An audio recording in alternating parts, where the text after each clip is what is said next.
And it probably started with my dog, Zany, who was a little hound mix who became sound sensitive and later was diagnosed clinically sound phobic. Before that, before she was diagnosed, I noticed that she was afraid of beeps, digital beeps particularly.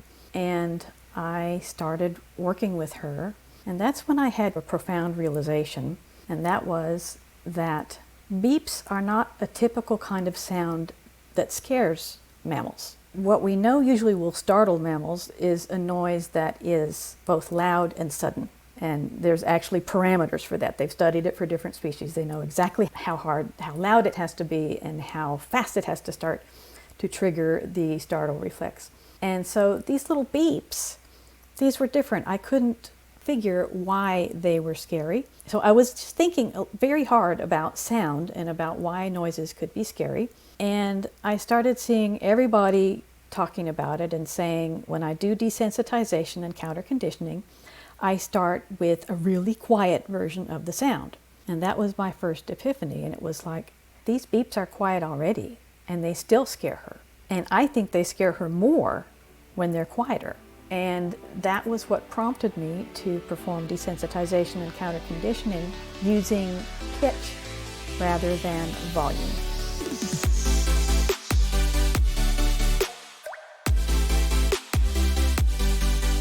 Welcome to Enrichment for the Real World, the podcast devoted to improving the quality of life of pets and their people through enrichment. We are your hosts, Allie Bender. And I'm Emily Strong. And we are here to challenge and expand your view of what enrichment is, what enrichment can be, and what enrichment can do for you and the animals in your lives. Let's get started.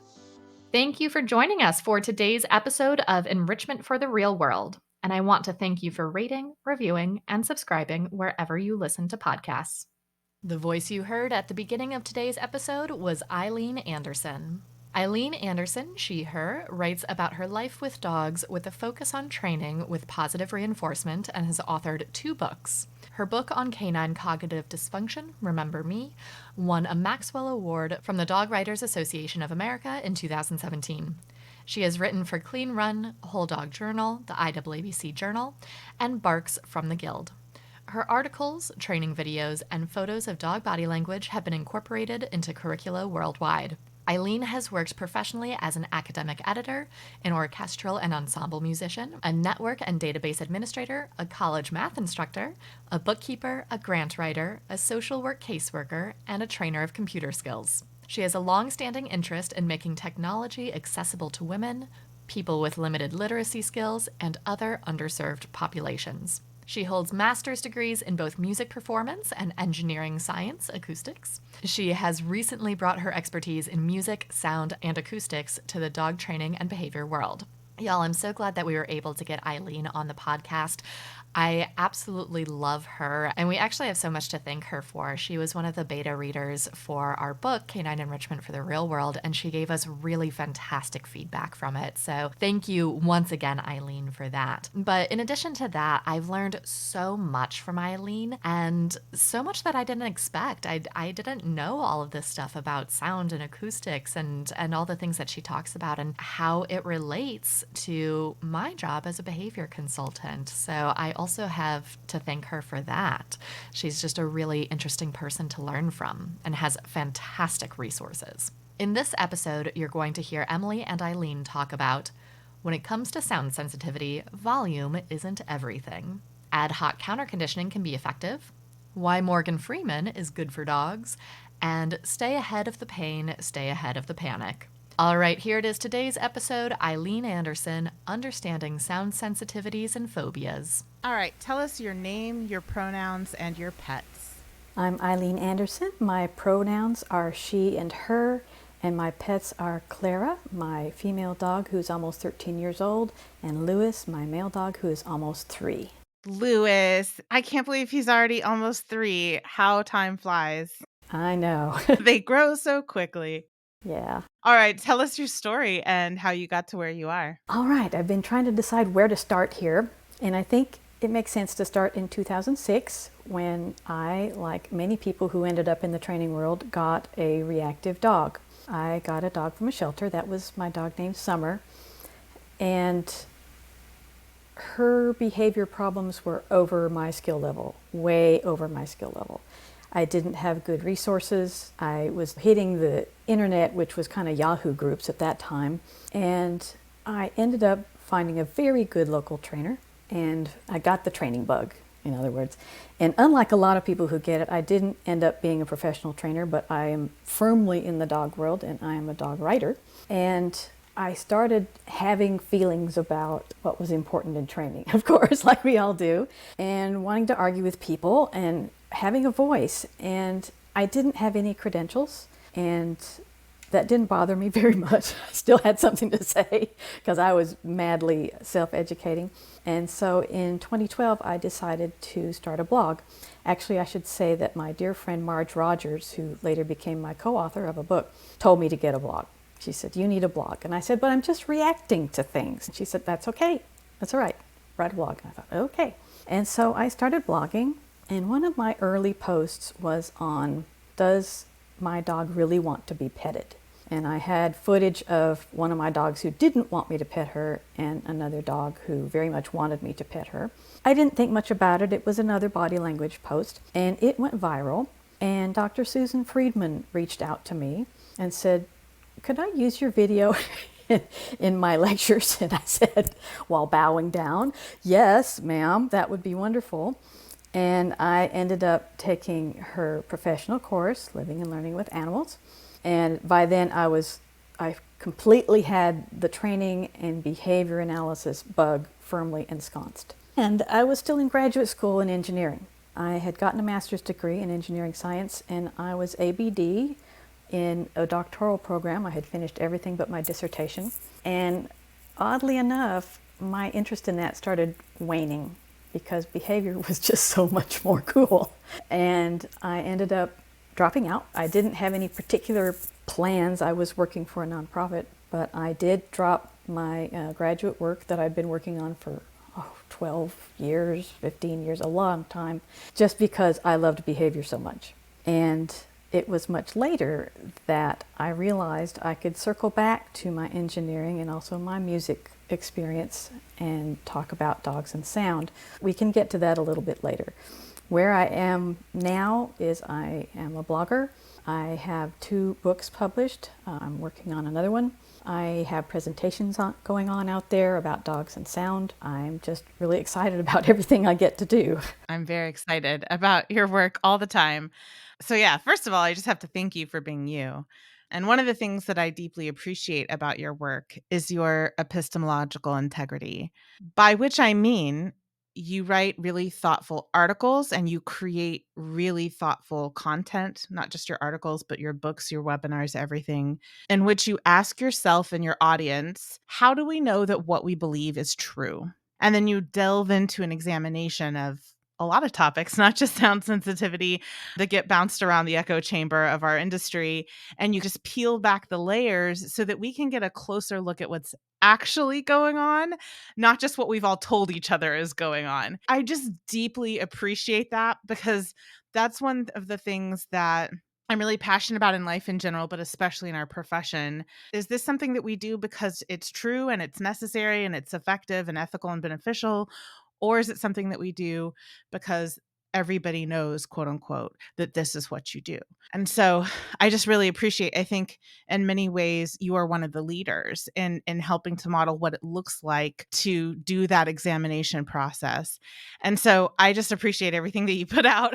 And I'm just going to sidebar. I will say that we at Pet Harmony use that petting blog that you made with our clients all the time because it is such a helpful resource for people to really understand what a petting consent test can look like. So, yes, we use that one frequently. So, thank you for everything that you do.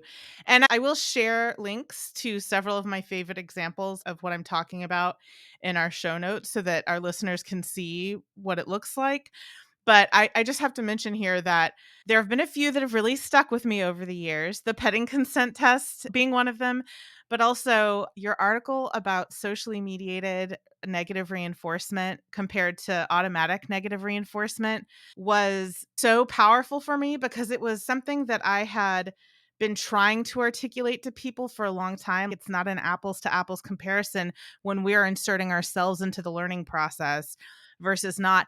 And so you like gave me the language and the resources to better understand the phenomenon that I was observing and trying to articulate.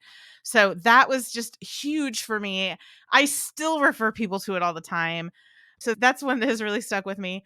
And another one is your article on opposition reflex. And I will tell you, I will admit, I'm a little bit nervous about confessing this on our podcast, but because even though I grew up with dogs and grew up working with dogs and animal welfare, my behavioral journey didn't start with dogs. My behavioral journey started with parrots and horses primarily, and then also exotic species of other types. And I didn't really predominantly start working with dogs until 2013.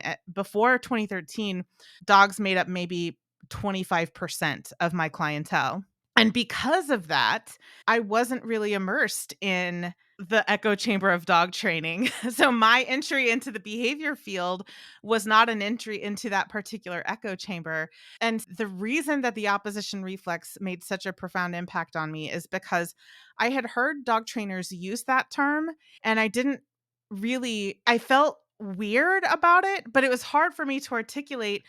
Do I feel weird about this because I'm not coming from the dog training world and so I don't know enough about dog training to know what I'm talking about? Or do I feel weird about it because it's not an epistemologically sound approach to this phenomenon that we're observing? And so that your article just really helped me to see and articulate for myself what it was that I was experiencing. So you have given me and so many gifts personally. I'm just going to say, I mean, you've done so much for the profession, but for me personally, you have given me so many gifts in my professional development. And it is precisely that level of critical analysis that makes the work that you've been doing on sound sensitivities in dogs so valuable. I think the first webinar you put out, I think it was your first, I'm not sure, but the first one that you put out on this topic a few years ago gave me so much helpful refinement of my understanding and approach. And that was just the beginning. We've had so many conversations since then, and it's really grown and evolved. So I suppose the best place to start this conversation is to ask you how you ended up in the sound sensitivity niche to begin with, and what prompted you to start diving deeper into this topic. I ended up in this topic kind of sideways. As I mentioned, it just didn't occur to me. I left engineering behind. You always think like an engineer, but it's like I was not studying that anymore, and I had left music behind even earlier. And again, you never stop being a musician, but I didn't lead a musician's life. And it probably started with my dog, Zany, who was a little hound mix who became sound sensitive and later was diagnosed clinically sound phobic. Before that, before she was diagnosed, I noticed that she was afraid of beeps, digital beeps particularly. And I started working with her, and that's when I had a profound realization, and that was that beeps are not a typical kind of sound that scares mammals. What we know usually will startle mammals is a noise that is both loud and sudden. And there's actually parameters for that. They've studied it for different species. They know exactly how loud it has to be and how fast it has to start to trigger the startle reflex. And so these little beeps, these were different. I couldn't figure why they were scary. And there's theories about with border collies that they've been bred for I don't know how long to be sensitive, particularly to whistles. And I know that kind of sound sensitivity is rampant in that breed. But Zany was a hound terrier mix. So I was just thinking very hard about sound and about why noises could be scary. And I started seeing everybody talking about it and saying, when I do desensitization and counterconditioning, I start with a really quiet version of the sound. And that was my first epiphany. And it was like, these beeps are quiet already, and they still scare her. And I think they scare her more when they're quieter. And that was what prompted me to perform desensitization and counterconditioning using pitch rather than volume. And I'll back up and explain that a little bit. Pitch is frequency, and it corresponds to low notes and high notes, basically. Sound is measured in cycles per second, or hertz. And rather than taking a really quiet noise and making it louder and louder, which is a perfectly rational practice if the noise is loud and scary to begin with, it didn't make sense to do it on volume. So I realized that she had a range of pitches that was scary to her and a range lower than that was not. So rather than a series of sounds that got louder, I had a series of sounds that got higher. And I spaced out my exposures, and I tried to practice very clean training, more than my usual lazy self would do. And I also noticed that the shortness of the beep was part of the problem, because there was a similar beep in my household that was longer, around the same pitch, and that didn't bother her. Now, that didn't make sense at all to me. I have a little thought about it. This is not from any kind of research, but we do know that dogs don't locate noises as well as we do. And a lot of these beeps are disembodied. You can't tell where they're coming from. And I've always wondered. And when they're shorter, they're harder to find. If it plays for a while, you have a chance of finding where it is. Anyway, these are just Eileen's thoughts. Again, there's no research behind it, except there's a little bit of science behind it. So in my series of sounds, I started with the beep longer and lower pitched. And I varied on those two criteria and ended up with the original beep, very fast and in the same frequency range. And it worked. And Zany was comfortable with that sound ever since. I always kept that account topped up with beeps. She, it's like there was not some other reinforcer that was going to magically kick in because she could tolerate beeps now. So I never stopped giving her treats for beeps in the household, and it became a recall cue. If she heard me pressing buttons in the kitchen, she would come happily running for her treat. And I did that without really thinking of, gosh, I should tell the world about this. It just seemed like the natural thing to do. But that was when I first started thinking, the stuff I know about sound might be something I could talk about here. And that went on to having very critical thoughts about most desensitization apps, which I think most of them are a disaster unless they are in the hands of someone very careful. But even then, the sounds are usually not appropriate. I can go into more detail on that if you want me to. Shall I do that right now? Yes. Yeah, my eyebrows went up and I started nodding furiously. Yes, go into that. Please elaborate. Yes. Okay. And I do have a blog post about this, but I'm always happy to talk about it. The apps that you can get on a smartphone usually have sounds that are too long for, I'm talking behavior science right now rather than acoustics. They'll have 15 seconds of thunder, for example, or 20 seconds of cars going by, or whatever it is. And if you're going to do clean counterconditioning, that's too long. You need one thunderclap. And the problem with thunder, of course, is that everyone sounds different. And that's one of the terrible challenges about trying to even do anything about thunder. But so for the first thing, the sounds are almost always too long. The second thing is that if you play them through a smartphone, you are not going to get the full frequency range. You're not going to get the low frequency because smartphones are too small. That's not what their speakers are for. They don't put out those low frequencies. And it's funny because we humans fill in the blanks with our ears. And if we hear thunder coming out of a smartphone, the recording of thunder, we recognize it as such. Even we are not hearing down to whatever it is, 40 hertz.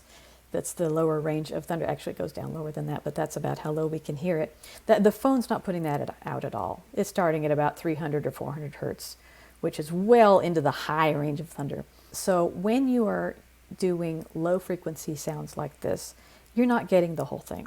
And there is a study that showed that some dogs did not hear a relationship between thunder played through a speaker and real life thunder. And that was a better speaker than a smartphone. Now, lots of the apps have gotten smarter. They do tell you play the sounds through a speaker system. Yay, that's better. Their recordings are still too long. And some of them are just disastrous in another way, and that is that they're not make a determination between a dog who is intrinsically afraid of a sound and a dog for whom the sound is a predictor of something scary, like a doorbell. Most dogs who are scared of doorbells, I think I'm safe making this generalization here, are scared of what's going to happen next. Doorbell means something chaotic is going to come in from the front door. We may or may not know. There's a lot of unknown involved, and it may be somebody scary. It may be the UPS truck driving away afterwards, which we don't like. And they are not intrinsic, they were not born or genetically predisposed, probably, to be scared of the doorbells. They're scared of what the doorbells predict. And some of the sound apps they're getting more sophisticated. They will play the sounds while you're gone for your dog. So far with no counterconditioning, just as a desensitization protocol, starting with them quieter and getting louder. And that ignores the reason the dog might be afraid. There's no functional assessment involved. And it doesn't, if you succeed in teaching the dog that doorbells do not predict a scary thing, first of all, they're going to find out that was only the case when they're home alone. And second of all, it's not addressing their root fear, which is probably strangers, other things that happen when the door opens. So there's one more. Those are some of my complaints about the apps. The final, and this is true of any recording played through any speaker at the consumer level, and that is that when we record sounds, unless we have special equipment, we have a high-end cutoff of about 20,000 to 22,000 hertz. That cuts out half of a dog's hearing range. And what that means is that a dog is always going to be able to tell the difference between a real sound in the real world and a recorded one, because half the information is missing. And there's very little we can do about that, because speakers and mics are made for humans. And we don't need those extra sounds. And there are ultrasound microphones, which we can talk about later, but there aren't any ultrasound speakers that are feasible for someone to purchase. They use them definitely in scientific experiments and things, but that is another very severe problem for sounds of all sorts. That's why I had an advantage when I was working with Zany, because the sound she was afraid of to begin with was a digital sound. It didn't have those higher frequencies. And so when I played it back, if you're scared of a smartphone sound, playing it on a smartphone is the perfect thing. And in a way, that's what made her conditioning easier. But those are why I just haven't found apps yet that I can recommend. Most of them in the hands of non-trainers are going to end up scaring the dogs more. And at best, you might get a little bit of habituation if you're lucky. But the idea of playing sounds to a dog when you're not home, and they're sounds that the dog is already scared of, that's just horrifying to me. That is a recipe for disaster. Yeah, yes. So there are so many threads I want to pull in what you just talked about. I want to go back to the beginning. And so the first thread I want to pull is some clarification about the comment you made about the sounds on those apps being too long for counter conditioning. Hey, listeners, just as a warning, we're about to get real nerdy here. I really want to make sure that I'm clearly understanding what you're saying, Eileen. So there are two different types of counter conditioning that I have been taught that we can use. So one is trace conditioning, which is what you're describing. A short stressor happens, and then the really awesome thing follows that, right? So that's trace conditioning. Thunderclap, treat. Another type of counter conditioning that I have been taught to use and use to good effect is called delayed conditioning, where a longer stressor starts first and then the good thing happens, and they happen at the same time and they stop at the same time. So in delayed conditioning, there are longer duration stressors that happen. It starts first and then the good thing happens, and then they both occur for a while. So my question to you is, are you saying that specifically for the thunderclap fear, it needs to be trace conditioning because the stressor that dogs are usually affected by is that sudden environmental contrast of no sound and then sudden loud thunderclap? Is that why you said that the trace conditioning is the appropriate procedure for that situation? Actually, no, although that's a really good argument. The reason I said it is that a 15-second recording of thunder is going to have multiple thunderclaps. So your food can, if you're feeding constantly, as you do in delay conditioning, and we said 15 seconds, some of these are a minute. So what's predicting what is one problem. And there are multiple stimuli.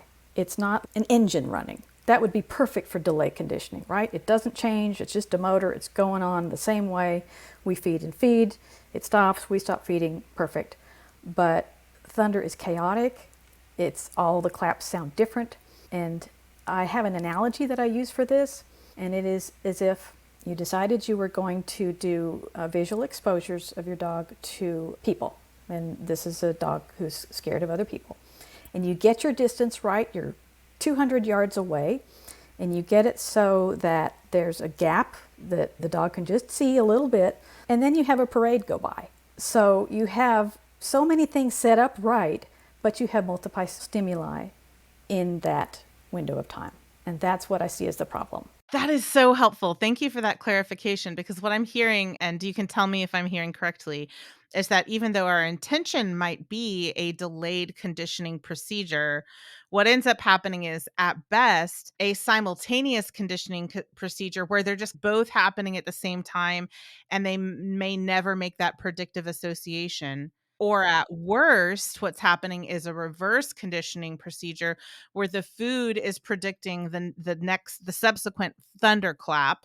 And then then the food becomes the predictor for something scary, and we've just ruined food as the awesome thing, right? That is exactly right. Thank you for that mind explosion. That was really helpful. I appreciate that clarification. Okay, so that was one thread I wanted to pull.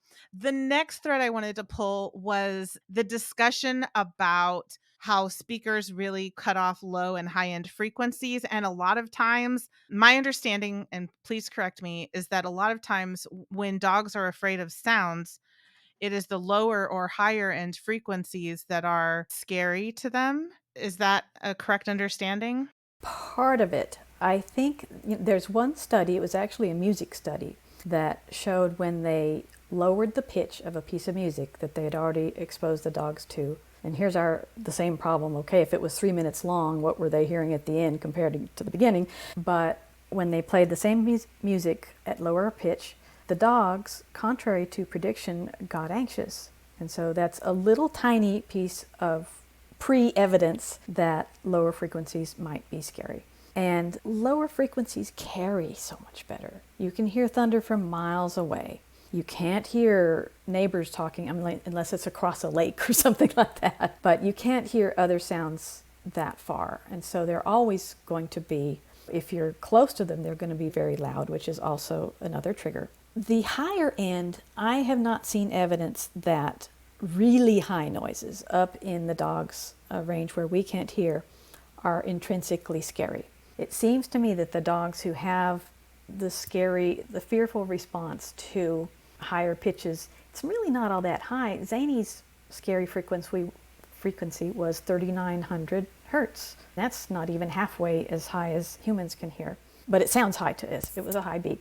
But there has been one study of ultrasound where this was actually a study of ultrasonic aversive devices. They were trying to find something that mail carriers could use to ward off dogs. And they made these devices play a very ugly kind of sound. And I could actually operationalize ugly if you want. There are some combinations of sounds that are intrinsically uncomfortable to the human ear, because what happens inside, we get this kind of fluttering feeling, which is unpleasant. It's quite possible that dogs feel that. I'm really wandering along with this. Anyway, so this study was seeing whether these devices could play this kind of ugly sound. And when it was like about 70 or 80 decibels, the dogs didn't particularly react. Some of them flinched a little bit, some of them didn't like it, some of them were fine. It did not act as a deterrent. And this was all ultrasound. We wouldn't be able to hear this. Then when they made it louder, they cranked it up to, I think, 105 decibels, plenty loud. Then the dogs tried to leave. It was not the high pitch, it was the decibels. It was the loud and suddenness of it. Okay, that's really helpful. Thank you for that clarification. I think the reason that I was curious about that is because my father is from the country in East Texas.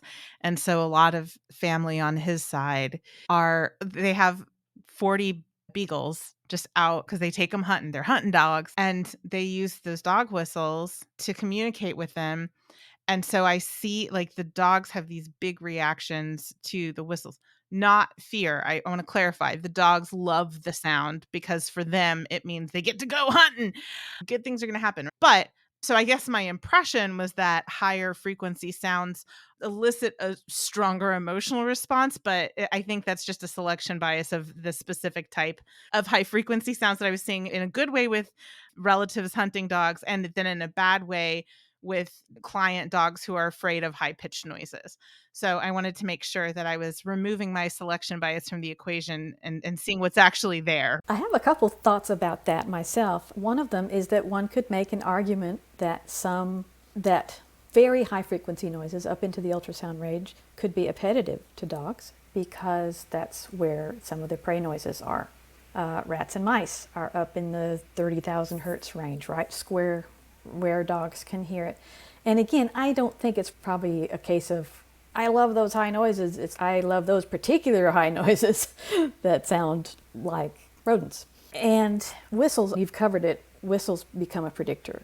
I have not known of a dog that heard a whistle and went, wow, the first time they ever heard it. Probably they would startle a little bit because they're not used to hearing that kind of focused sound in that range.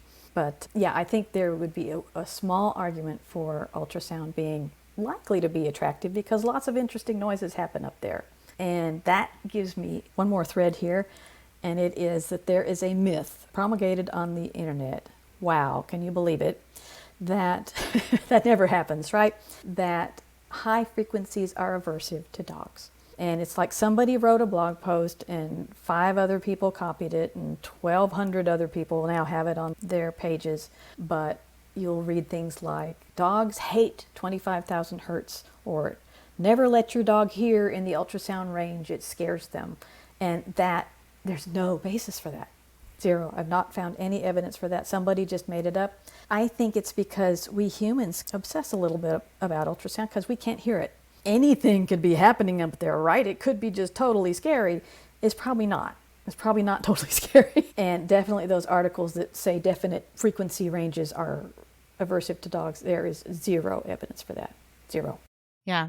I think another factor that kind of creates those sort of myths that get repeated and they just become cemented in as fact is that as a species, humans, we tend to over-index things, right? And one of the little sayings that I have to remind myself and my team and my students to be cautious is under-education overstate. So when we have an insufficient amount of education on a topic, we are more at risk of overstating something. And so I absolutely believe that wherever that myth started, somebody was seeing, like with me, a selection bias where they saw some dogs or some clients' dogs who had a fear of a higher pitch sound. And then they just over indexed that to say dogs have a fear of higher pitch sound. That's a really good point.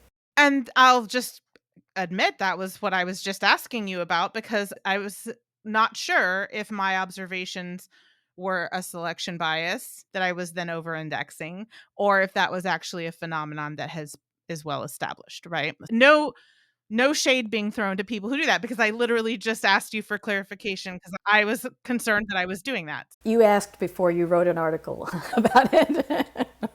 Fair enough. Yes. If only epistemology were taught to everybody in schools and everybody had access to an education on it, I think that would make the world a better place. But regardless, okay, so along that same vein, the next thread I wanted to pull was the topic of, so you beautifully articulated so many reasons that these apps can be not an awesome approach and miss the mark in their intentions. I've never used a phone app, to be clear. I have no experience with phone apps for sound sensitivities, but I have used other software program services websites that have like similar tools to help adjust sound sensitivity, and I have never seen them to be effective on their own. But I have had success with using them as a first approximation. And then other times I've seen that not be helpful. I suspect that the reason that has sometimes been a useful tool for me as a first approximation and not in other times is because I'm observing that The dogs that we were working with, different elements of the sound were aversive to them or were stressors. And so for some dogs, that was an effective first approximation, and for others, it wasn't because it wasn't addressing the issue for them. So you and I have had conversations in the past about how it's actually really challenging to create a device or an app or a program or a system that is scalable and that could help lots and lots of dogs, because the specific things that are aversive to the dogs are highly individualized. In the cases where those programs have been great first approximations, it seemed that we could use that to establish a habit of, when you hear this sound, we go to this place, good things happen, we de-escalate, we complete our stress response cycle. We're going to practice it with the sound that kind of sounds like fireworks or sounds like squealy brakes or thunder or whatever it is, right? And then we can incorporate other aspects. And so a lot of times what I would have my clients do is try to simulate other stressors that happens to co-occur. So for example, with fireworks, we would first just practice with the firework sounds over the speakers and establishing this is the place that you go to chill. And then we would light and blow out matches while we were doing that. So we're pairing the smell of fireworks, that sulfur smell, with the sound that's kind of firework-ish. And then we would increase the volume on surround sound speakers. And then we would practice in the presence of real fireworks. And same thing with thunderstorms. We can get ozone smell from those little the spray cans. And we can't do anything about barometric pressure, but we can Right. prepare for that with wrapping the dog's body with a thunder shirt or something. So we get into the thunder shirt is predicting this session where we're completing our stress response cycle. Those have been the approaches that I found really effective, along with working with a VB and medication and all the anti-anxiety stuff. Right. Well, I'm glad you mentioned that. We needed to mention that many times today. Good. All the chemistry that's also happening. But where I haven't seen it be effective is when there aren't as many other things that we can help to counter condition to, where it's just the sound itself and there's not other things that we can layer in before we get from practicing on the speakers to the real event. I think that hopefully gives you more context for the question, is how do we tell what exactly the dog's stressor is, and then how do we know what to do based on that identification? There's not an easy answer to that, as you might have suspected. Educated guesses. I can fill in some blanks about sound. I'm not educated in the other kinds of stimuli that you're talking about. But with sound, I've touched on this already when I talked about Zany, that I observed the shortness of the sound and the particular pitch combined to make a sound that probably was hard to locate. And that, I think, that's me speculating, that was what was scary to her. So I started with a longer sound that she could locate. There are sounds, I'm going to back up and talk about what can make a sound intrinsically unpleasant. I mentioned the acoustic startle response. It's really fascinating. I'm going to talk about it again. I think all mammals with ears have this, and perhaps those that don't may have it to vibration. But if you hear a sound that is both sudden and quick onset, a bunch of your muscles contract. We are programmed to use sound as a warning system. And that's one of the reasons I just hate the idea of scaring dogs with sound, because it's so easy and it sticks so terribly. But the acoustic startle response will literally make you jump out of your chair. I've had that happen to myself. The thunderstorm was already going on. You would think I'd be habituated to it. And then it strikes like right next to my house and I am out of my chair. That starts off as a respondent behavior. It's not in my control. Now, operant behaviors kick right in or else I'd fall down. Right? The acoustic startle response can lead to fear conditioning. And particularly, and this is not under something I'm educated about in a biological or veterinary sense, but dogs can generalize from something that startles them biologically to developing a fear response.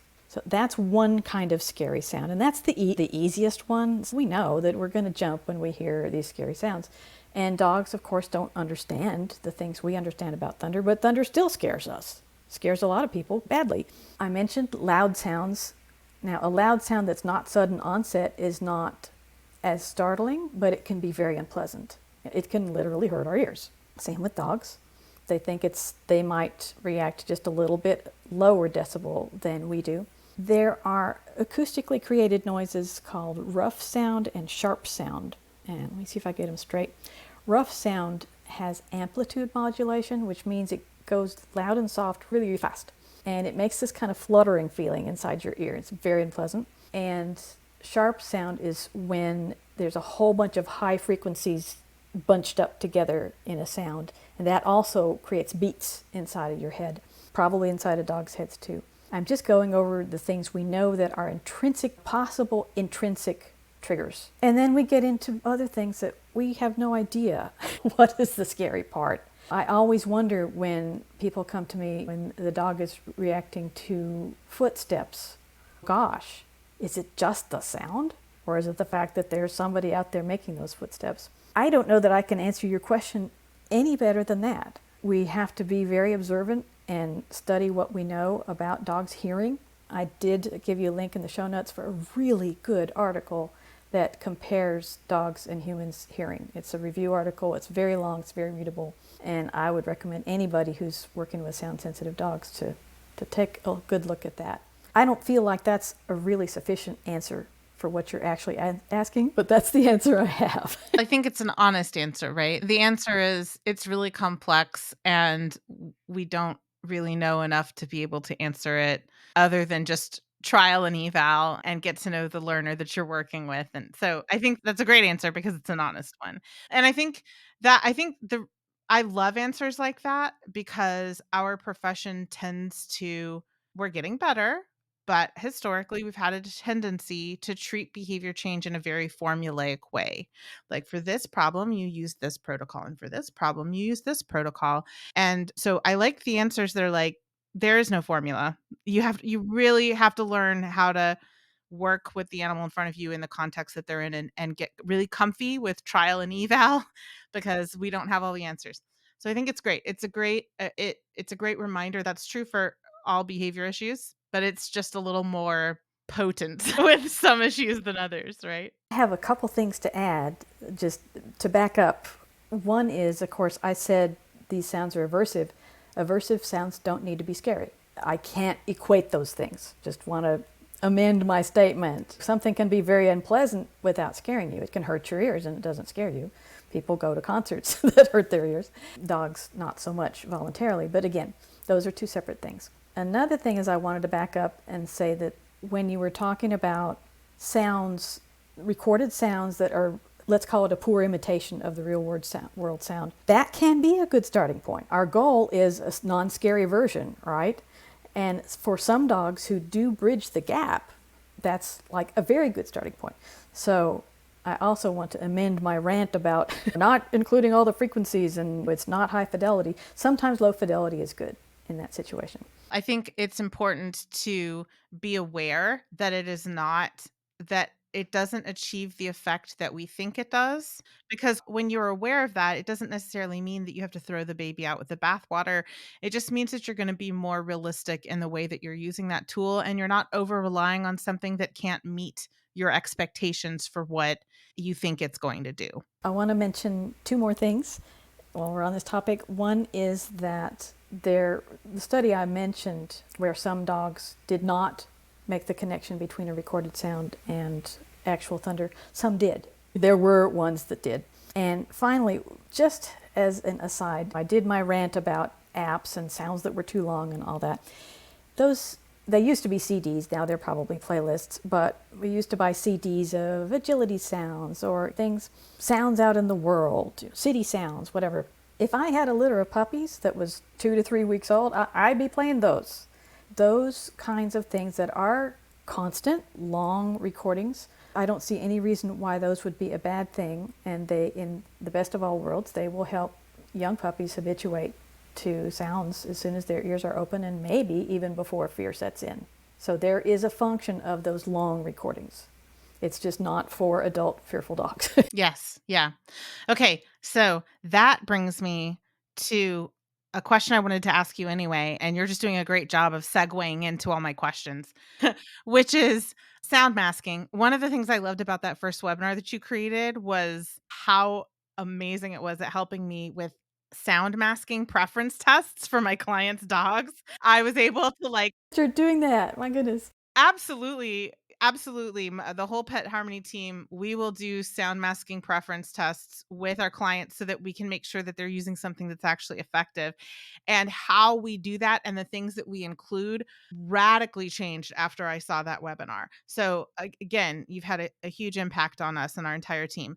Now I'm wondering, what do you think about using those playlists where it's like city sounds or storm, thunder, whatever, as a sound mask? Could they be effective sound masking if they don't include sounds that are stressors for the dogs? Would that be another use for those resources? Really totally depends on the content.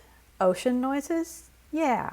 But what if there's seagulls? Having a dog who was scared of high-pitched noises really did educate me about this. I tried dog TV for a while. I got a free subscription because I was curious what they were showing and what they were playing.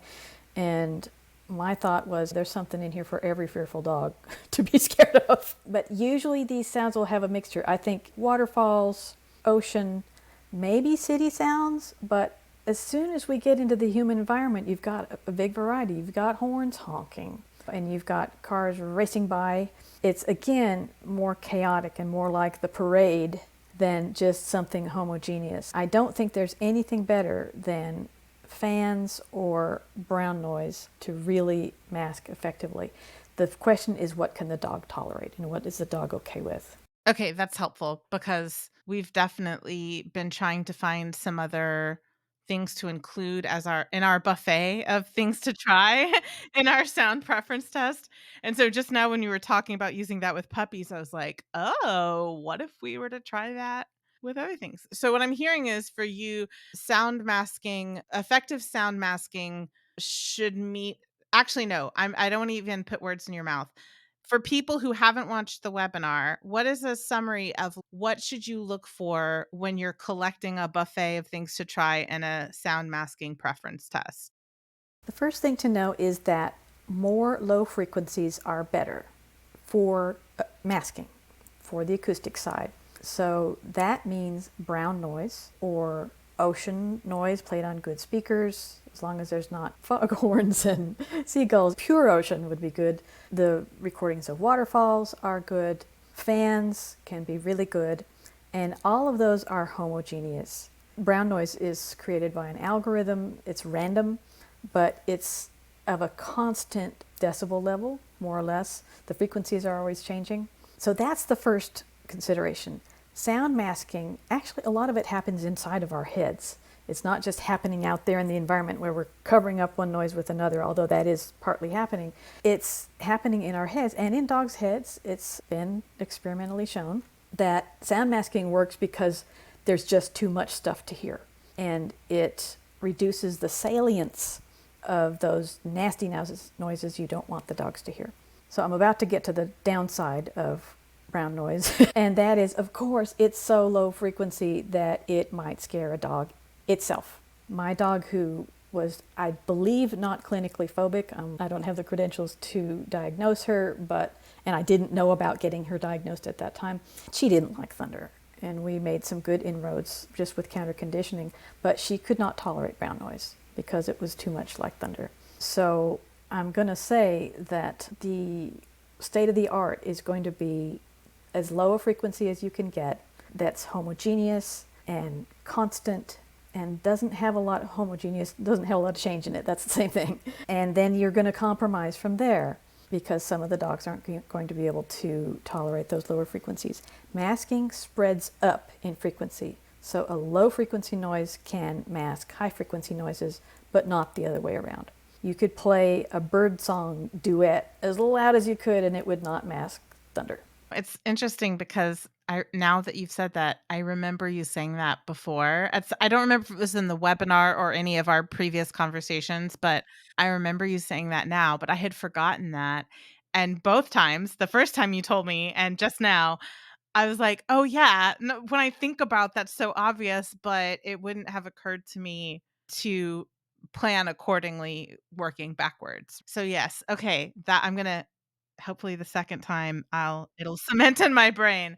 That is really helpful. I appreciate that. So, we know that this can be a long road for pets and their people trying to effectively navigate any kind of sound sensitivity issue, but particularly things that a veterinary behaviorist has diagnosed as being a true phobia. And one of the things that we care about a lot and we teach our students about is that one of the reasons that more aversive to techniques that suppress behavior or shut it down is so alluring to people is because it quickly alleviates a pain point. And one of the biggest arguments that people have for using aversive methods is their clients have an urgency and they don't have time to go through this long journey that those of us who have a different philosophy utilize. And so one of the things that we teach is it doesn't have to be either or. That's a false dichotomy. It doesn't have to be fast or humane. You can give your client a quick win and quickly alleviate a pain point so that they can stick with it in the long haul and do the work to really improve their pets' lives and their skill sets and all of the things. And that quick win does not have to be aversive or punitive or the animal down. So, what are some simple but effective quick win types of things that people can do to improve their dog's quality of life in the short term when they're suffering from a sound sensitivity so that they can survive the long haul journey of addressing sound sensitivities? Is there anything beyond just finding effective sound masking that you could recommend? Mostly it's things that become obvious after you do them. It's change the environment as much as you can to protect your dog from those sounds. And you've seen my webinar and you've seen my sad graphs about how we really can't use passive insulation techniques against low frequency sound. We can against some high frequency sound. And this may be a little dated. I've been watching that webinar again because it's going to be translated. I'll tell you about that later.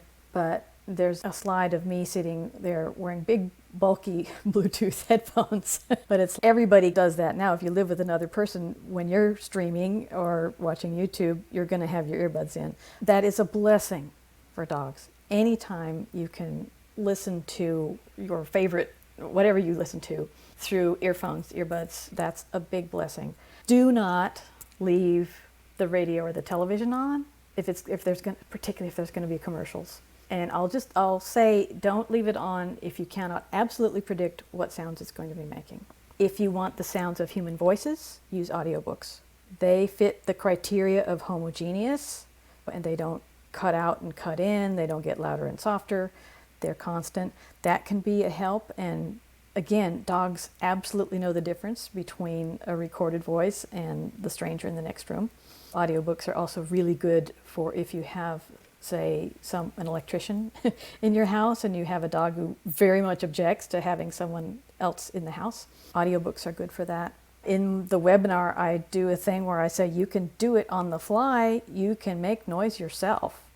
And I used to do that when the mail carrier came up my steps and rattled the mailbox because dear Summer was scared of the mail carrier. And there were all these predictors too, of course, that's how she got afraid of truck noises. But when I saw the mail carrier coming, and she didn't, because I had curtains where she couldn't, I'd start clapping and just making noise. And you can kick up enough noise to mask a brief, scary noise if you know it's coming. And I still do that. Those are the quick wins I can think of. Protect your dog the best you can, even, on the fly. Yeah.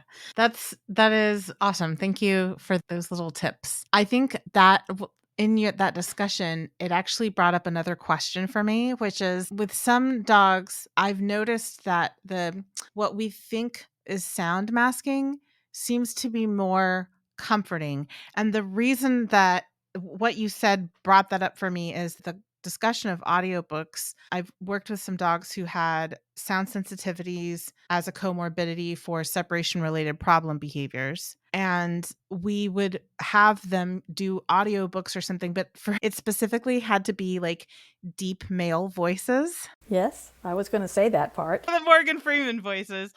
But we would see the dogs, even without the sound present, even when we were just doing the initial sound preference tests, we would see the dogs hear those voices and then just immediately like exhale and go get nesty and lay down. So do you think that is it advisable to not only perhaps look for sound masking, but perhaps background sounds that are comforting and help dogs to de-escalate? Do you feel like that can be an alternative or in addition to sound masking? Is there a reason that wouldn't be advisable? I guess is what I'm trying to ask. I would have given you a different answer 6 months ago, but I've learned something since then. People talk about trying to condition relaxation, and usually when they're using operant methods, their reasoning is circular. What's your unconditioned stimulus? The mat. What are you conditioning? The mat. That kind of thing. And I'm not saying it can't be done, but there's all this circular thinking. I saw a webinar by Dr. Stephanie Reamer just a couple months ago, and she said it's very interesting that in the States we take an operant approach to relaxation, teaching relaxation. In Europe, they do follow a more classical approach, and she barely described this woman's approach. Her first name is Uta. I can't remember her last name, but we'll get it for the show notes if you want it. She has quite an ingenious method for conditioning a sound to be relaxing, and it is play it before you go to bed. If playing this certain piece of music predicts, okay, we're all going to get in the bed and we're going to turn off the lights and we're going to go to sleep, if you do that religiously, you might get a conditioning effect from that sound. And so if the dogs already have an association for it, that could be one explanation of that happening. And we just don't know about music being intrinsically relaxing. We don't have strong evidence for it, despite the huge industry that does that. But I'm not saying it's not possible. And especially, we don't always know what's conditioning what. But I think it's absolutely possible for a piece of music to get some kind of relaxing qualities. I would guess that they are acquired and not intrinsic, but I don't know. Yeah. That I might have you back sometime so that we can have a whole episode talking about conditioned relaxation and conditioning in general and cuz I have so many thoughts on that and I'm sure you do too and it would be a fascinating conversation. Sadly, we don't have time for that today, but yes, I also have thoughts, opinions and feelings about the idea of conditioning relaxation. But we'll leave that for another day. Oh boy, it'll be fun though. It will be fun though. Yes. So that kind of brings up another thing, which is this idea that one of the reasons that it's so important to look at the animal in front of you instead of taking a more formulaic approach is because we really don't know not just what traumas that animal has had in their past, but also we don't necessarily know the things that give that animal comfy, cozy feelings. We don't necessarily know the things. I learned a term the other day. In contrast to stressors, the, like, appetitive stimuli are called glimmers. Isn't that delightful and adorable? One of our the Pet Harmony team shared this article. Oh, no, it was somebody in Pet Pro shared an article in the Pet Pro forum about glimmer stacking and what an important part of emotional and behavioral health that is because you collect the things that give you the warm fuzzies, right? And so I love thinking about it in those terms. Like we also have to consider how we can glimmer stack for this pet so that they have the warm fuzzy feelings, right? I love it. I love it. I do too. I do too. Okay, that just reminded me of that glimmer stacking thing. We really do need to work with the animal in front of us because there's so many different factors. It's not just about rote conditioning, whether it's operant or respondent. Right.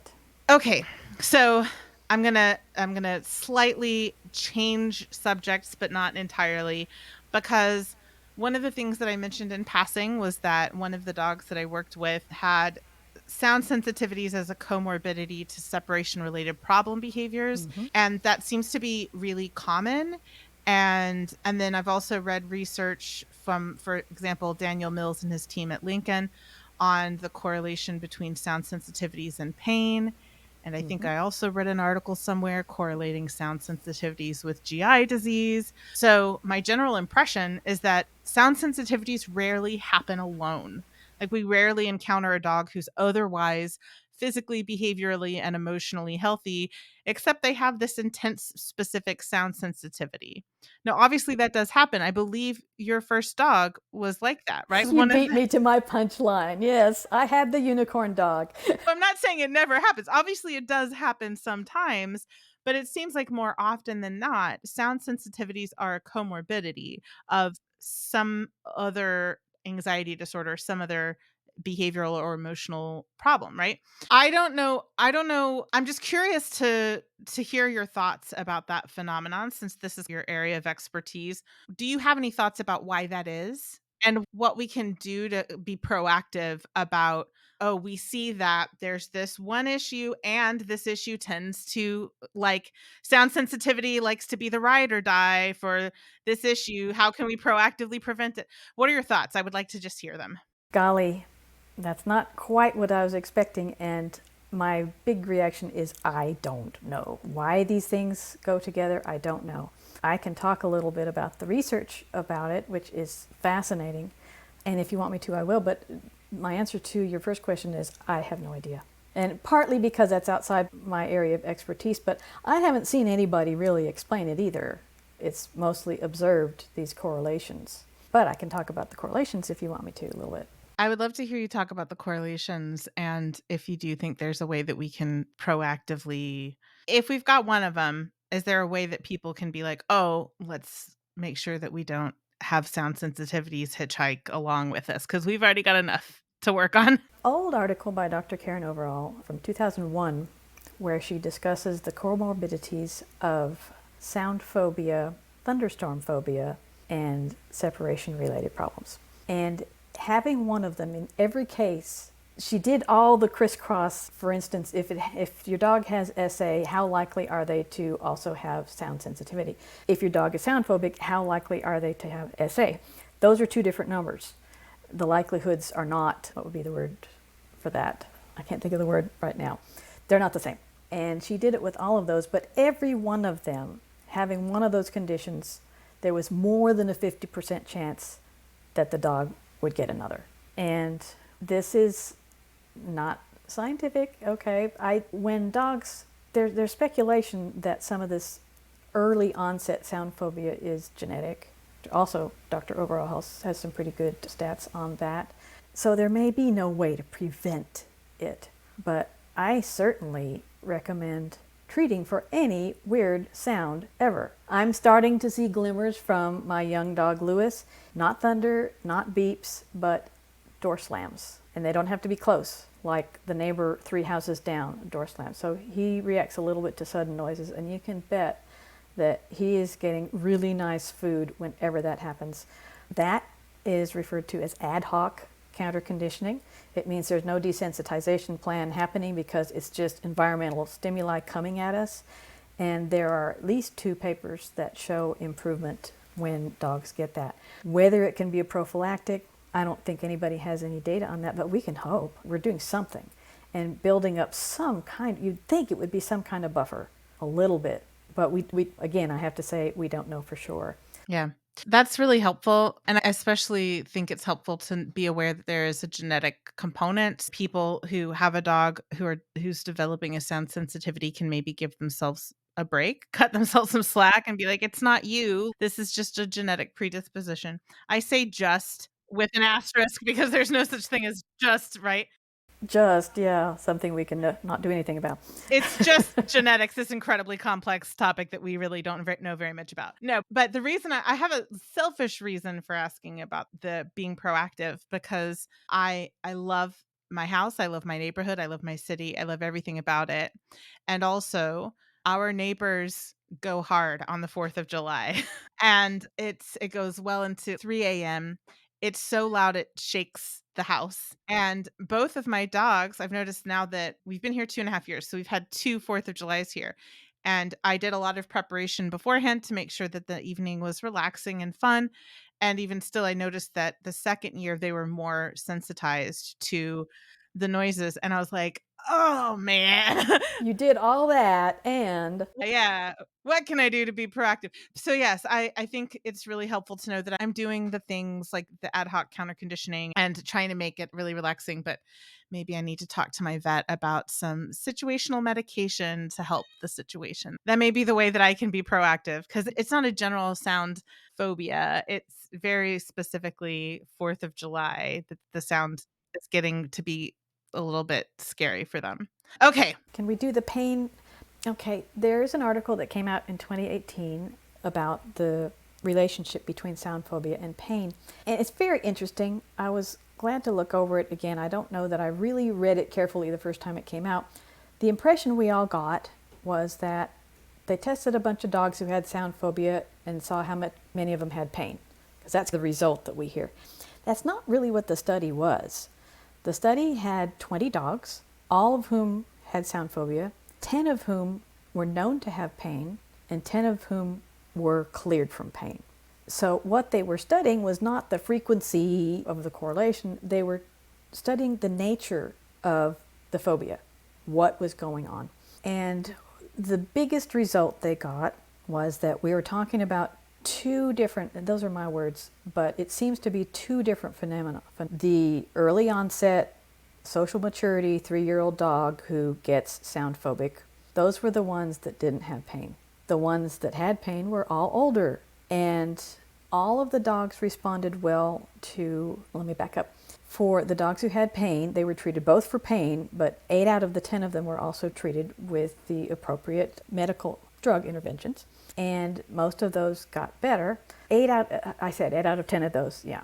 And the ones who didn't have pain, the younger ones, were treated with drugs alone. And the two groups were different in one other way, and it was that it seemed that for the older dogs, where it correlated, can't even say correlated because they were chosen with those two criteria, but the ones who had both conditions tended to generalize their anxiety more, that it got attached to other stuff. I thought that was really interesting. It was not what I thought that study said, but it's really good information to have. It is. And this is really salient to my dogs because Copper's 15 and Bree is 11. And both of them have developed some musculoskeletal diseases. And so we have been trialing different therapies for that issue. But I'm realizing that one of the differences between year 1 and year 2 is that their pain was probably worse in year 2. Now we found a pretty successful protocol, and both of them have better range of motion and they're more active and playful than they've been in a while. So I'm really interested to see how year 3 pans out now that we've got their pain controlled. So that is really salient. It's also very relatable because I suffer from chronic pain, and I definitely see a sharp increase in my anxiety in general on my really bad pain days. So I think it's just, for me, I can't obviously speak for non-humans, or even for other humans, but for me, I'm using up all of my emotional energy and bandwidth just coping with the day-to-day stuff while under the experiencing pain. And so anything else that's added, it's, oh my God, I can't deal with this too. Like that feeling of like panic of like, now this on top of everything. I obviously don't want to jump to the conclusion that's the experience that dogs are having as well, but I can see for me, there's that relationship between pain and anxiety. So it makes sense. I can at least empathize with puppies, even if I'm not assuming that their experience is exactly the same as mine. It's a really, yet another good reason to stay on top of pain. An astonishing percentage of older dogs have pain and we don't know it, and we're not good at recognizing it. That's one of the reasons I put in the show notes those 2 pain links about recognizing pain in dogs. We need, for so many reasons, we need to be able to do it. Stay ahead of the pain, stay ahead of the panic. Yeah. Yeah.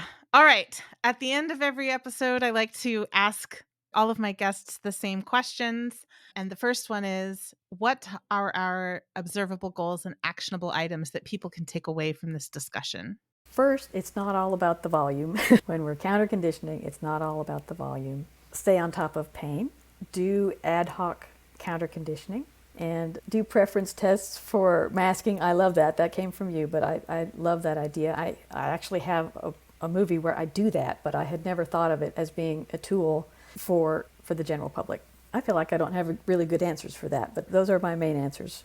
I thought those were great answers. Thank you. The next question is, what is one thing you wish people knew about either this topic, your profession, or enrichment? Your choice. You'd think I hadn't prepared for these, but I did. We've talked about so much, and I've covered so many of them already, and I already covered one of them just a minute ago, which is about the volume. Ultrasound is not a demon. That's one that I would like people to know. I would really like for people to know that recorded sound is optimized for human ears, not dog ears, and there is not an easy way to do anything about that. We just have to keep it in our mind always that half the frequencies that dogs can hear are not in any recorded noise. I'm going to hit again. Don't play sounds or programs that you have not completely listened to yourself already. I've just had this bite me in the butt so many times. I tell this story in one of my webinars. Television programs like primetime medical programs, oh my goodness, they've got beeps, they've got bangs, they've got all these terrible sounds. And one time I was thinking this early 20th century period piece, it was Downton Abbey, ought to be safe, right? It's not one of the ones where they're shooting anything.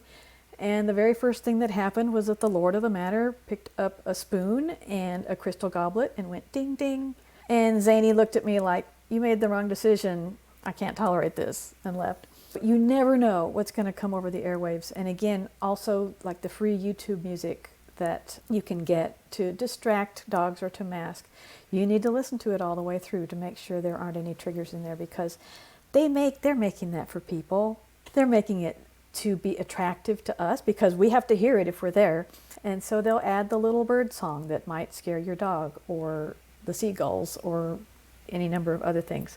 I can't know what everybody's dogs are scared of, but it's often going to turn out to be on the thing you chose. And I would just caution people, if you're going to play something when you're not home, or even if you are, listen to it first and make sure it doesn't have your dog's triggers hidden in there. I love it. Thank you so much.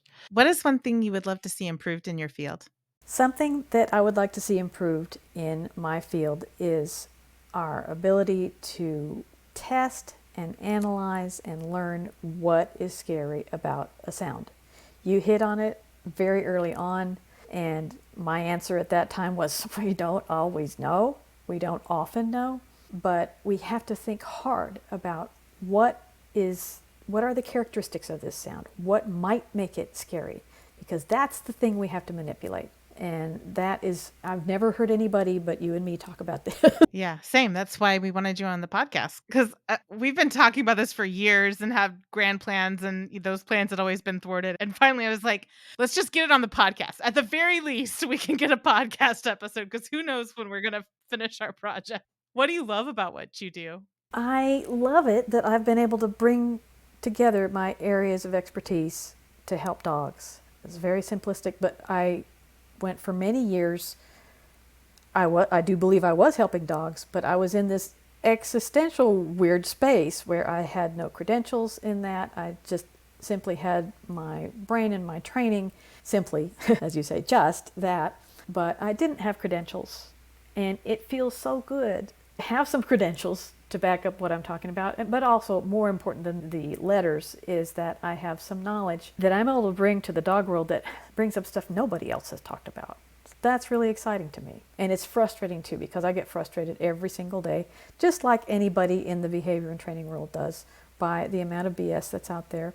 But now I'm concentrating on the sound BS and able to do something about it. Yeah, I love that. And I want to say something about that, because this comes up a lot. So I'm going to do like a 30-second version of my life story, and then I'm going to tie that in, because when I started out, I've been working with animals forever, for over 30 years. I started when I was 11, but I thought I can't be a vet tech forever. And I ended up wandering around into other professions. I was a tutor for a while, so I had to take some courses on educational psychology. And I worked in music for 10 years while I was also working full time as a vet tech. I was working full time as a music journalist. I had other careers, and I was really beating myself up about wasting so much time doing all these things that weren't related to behavior. By the time I finally found a behavior, and had a really hard time with, oh, it took me so long to get here. The cute thing is I was 29, and at the time I felt like I took so long to get there.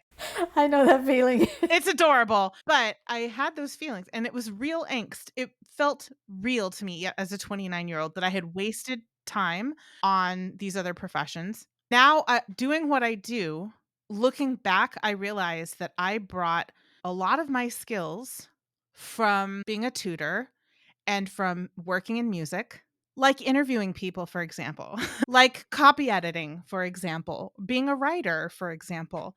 I brought those into this profession from those other professions. And so now in my mid 40s, I'm really grateful that I came from those other backgrounds because I was able to bring something into the profession that didn't exist. And the reason I'm saying this is because we have so many students in Pet Pro who are older and are entering this profession for the first time as a second or third or fourth career. And they have so much angst about, how can I possibly be a good, competent, beneficial person in this profession when it took me so long to get here? And my answer to them is, the fact that you come to this industry with 30 plus years of experience from another industry means that you are bringing a fresh perspective and fresh ideas and skill sets that are not common to this profession into the profession. You are breathing new life into the industry because you didn't grow up in the echo chamber. And I want to be very clear, I am not disparaging anybody who has grown up in the echo chamber. We all bring value because all of us have experiences and skill sets and perspectives that are unique to us. And there is never a bad history to bring into it. Even my history with aversive training has helped me to give a different perspective on a lot of different things that are, how do we talk to people who don't ideologically align with us? How do we balance the sort of affect heuristic that happens where we overstate the harm of some things or people are understating the harm? Those happened because I came from that background. I know what it's like to live in the shoes of somebody who believes in those ideologies, right? I had to say that. I know it's a soapbox, but hearing Eileen Anderson say that she felt angst about not being good enough for the profession, I was like, you know what? I'm going to talk about this because we need to talk about this as an industry. So thank you for being vulnerable and sharing your insecurities, because you may or may not be surprised at how many other people in this profession have confided those same insecurities to me and to the rest of the team at Pet Harmony. And I just want to say to everybody, you bring value. And you may not immediately know what value you're bringing, but you will figure it out. You will figure it out. That's a really good point. All right. Thanks for permitting me to have that soapbox. You bet. I liked it. It's important. All right. What are you currently working on? If people want to work more with or learn from you, where can they find you? That's 2 questions. Make sure I answer them both. One really fun sound-related thing I'm doing right now is that a German business has engaged me to present sound decisions to them, and it's going to be translated during the presentation. It's the IBH Hundeschule. And you have to be a member already to be able to come to that, but that's in June, and I've got a link in the show notes about it. A really nice side effect from that is that I will be practicing that first webinar of mine again, sound decisions, and I'll record it and I will make it available again. It has been on Linda Case's website. She's very kindly kept it open for the people who are still doing it, but trying not to get any new sales on it. And I own it. I am going to put it up under my own aegis, and it will be available again. But I'm really excited also to have the experience of presenting and being translated at the same time. Hope I don't get too distracted because I do understand some German. Another thing I'm working on is a second edition of my dog dementia book, and it's about time for that. The new one, the old one was 31,000 words. This one is approaching 60,000. There's so much more to say. There's more research. I'm really talking much more about grief because that seems to be what helps people the most about my book.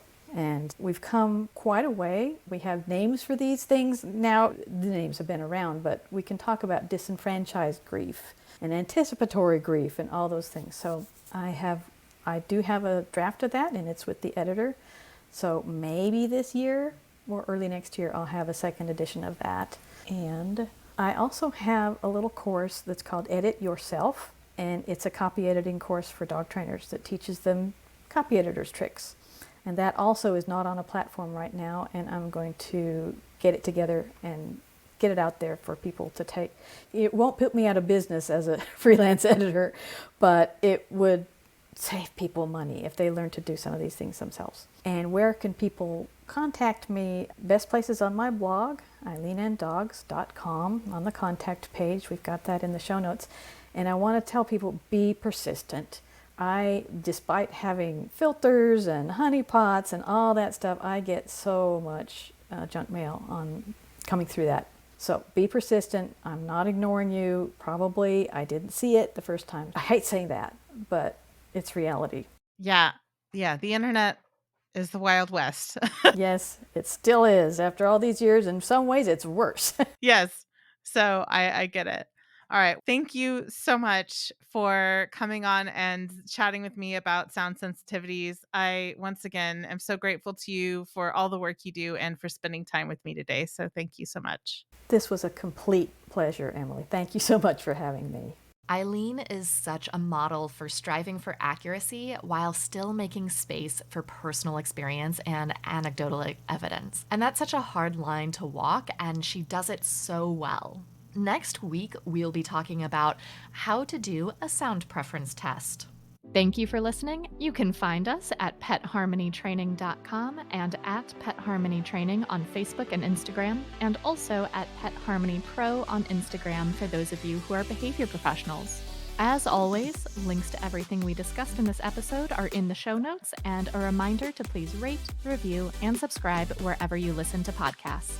A special thank you to Ellen Yoakum for editing this episode. Our intro music is from Penguin Music on Pixabay. Thank you for listening, and happy training!